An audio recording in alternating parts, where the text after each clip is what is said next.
Well, hello, and welcome to another episode of Woke by Accident podcast. I am your host, Jenn Washington. This is a weekly chat about socially conscious topics impacting the culture. I would like to extend my gratitude in you listening to this podcast.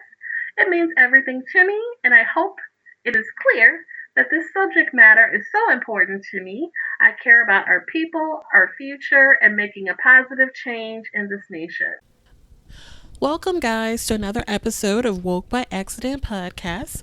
On this episode, I would like to talk about the vice presidential debate that occurred this week with Vice President Pence and Senator Harris.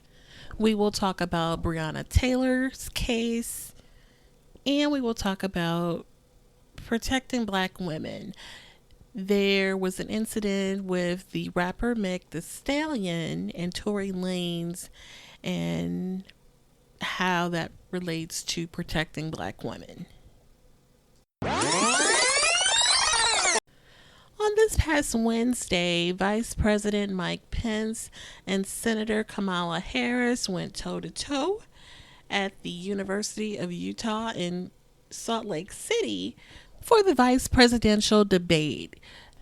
They covered many topics, including the reaction to the coronavirus, the agendas for the economy, healthcare.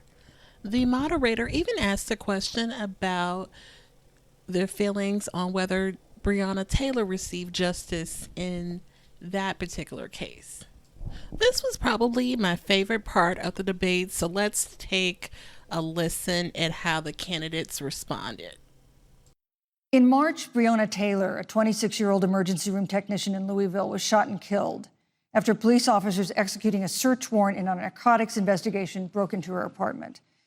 The police said they identified themselves. Taylor's boyfriend said he didn't hear them do that. He used a gun registered to him to fire a shot, which wounded an officer. The officers then fired more than 20 rounds into the apartment. They say they were acting in self-defense. None of them have been indicted in connection with her death. Senator Harris, in the case of Breonna Taylor, was justice done? You have 2 minutes. I don't believe so. And I've talked with Breonna's mother, Tamika Palmer, and her family. And her family deserves justice. She was a beautiful young woman. She had as her life goal to become a nurse, and she wanted to become an EMT to first learn what's going on out on the street, so she could then become a nurse and save lives. And her life was taken unjustifiably and tragically and violently.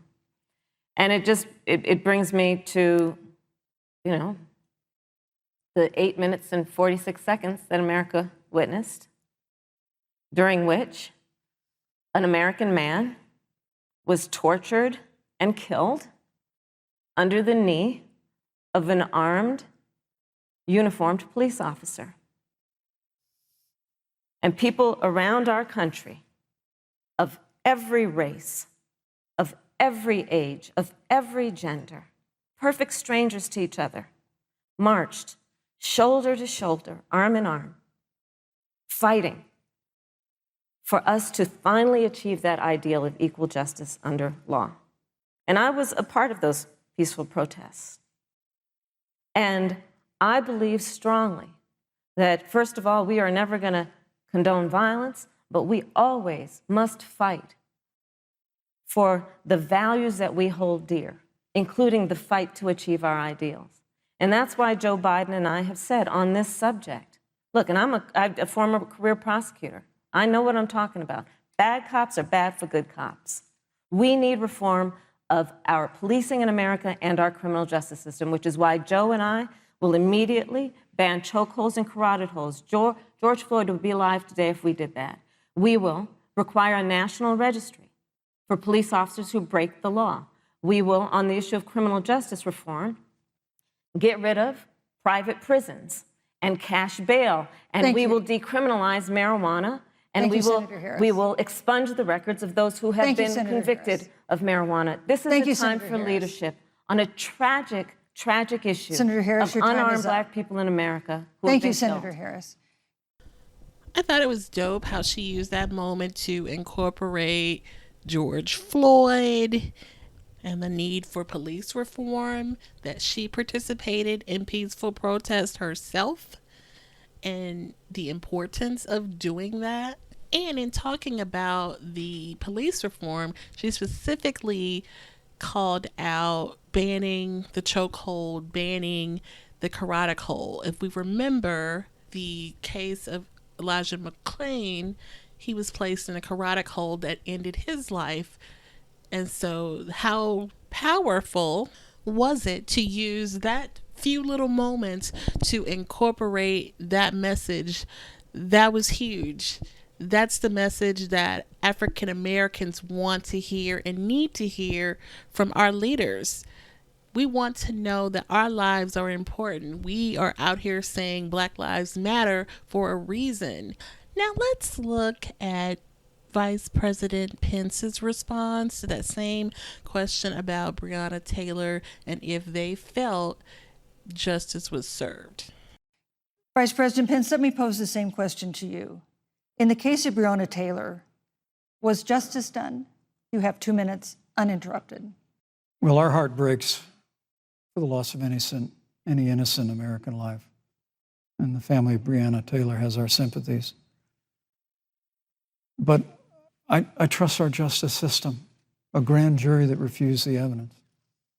And it really is remarkable that as a former prosecutor, you would assume that an impaneled grand jury looking at all the evidence got it wrong. But you're entitled to your opinion, Senator. I think, look, and with regard to George Floyd, there's no excuse for what happened to George Floyd. And justice will be served. But there's also no excuse for the rioting and looting that followed. I mean, it really is astonishing. Flora Westbrook is with us here tonight in Salt Lake City. Just a few weeks ago, I stood at what used to be her salon. It was burned to the ground by rioters and looters. And Flora is still trying to put her life back together. And I must tell you, this presumption that you hear consistently from Joe Biden and Kamala Harris, that America is systemically racist. And that, as Joe Biden said, that he believes that law enforcement has an implicit bias against minorities, is a great insult to the men and women who serve in law enforcement. And I want everyone to know who puts on the uniform of law enforcement every day that President Trump and I stand with you. So that was interesting how he used his moment to take the side of law enforcement, and basically being on the side of law enforcement is the right side. I mean, that's the impression that you get, that he believes in justice and he stands with the officers. So standing with the officers is not standing up for justice. So it's kind of interesting, the perspective that he gave while he initially did offer his sympathy. Moving right along, the Louisville Police Department have released a lot of evidence from the investigation of the raid that killed Breonna Taylor in March of 2020. It raises questions over why the police targeted her home in an effort to prosecute her ex-boyfriend. This evidence includes more than 250 videos and more than 4,000 pages of documents. It was released this past Wednesday as the outcry for justice for Taylor continues. Now, you may recall the former detective Brett Hankinson pleaded not guilty to 3 counts of wanton endangerment for endangering the lives of 3 people in the neighboring apartment. Those were the only charges that were filed by the grand jury reviewing Taylor's death. The new Louisville police chief is continuing her investigation of the deadly raid, which could result in disciplinary actions or firings. Now, speaking of protecting Black women, Megan Thee Stallion, who is a rapper, performed on the Saturday Night Live season 46 premiere. She made a powerful Black Lives Matter statement during her first performance. Midway through, the screens behind the rapper flashed messages, including the words, "Protect Black Women." And as she paused the song, she appealed for the protection of Black women and Black men. And she criticized Kentucky Attorney General Daniel Cameron over his handling of the Breonna Taylor case, and played audio, I believe, from Tamika Mallory, where she stated her opinion on Attorney General Daniel Cameron. And if you know and follow Tamika Mallory, she is not a fan of him.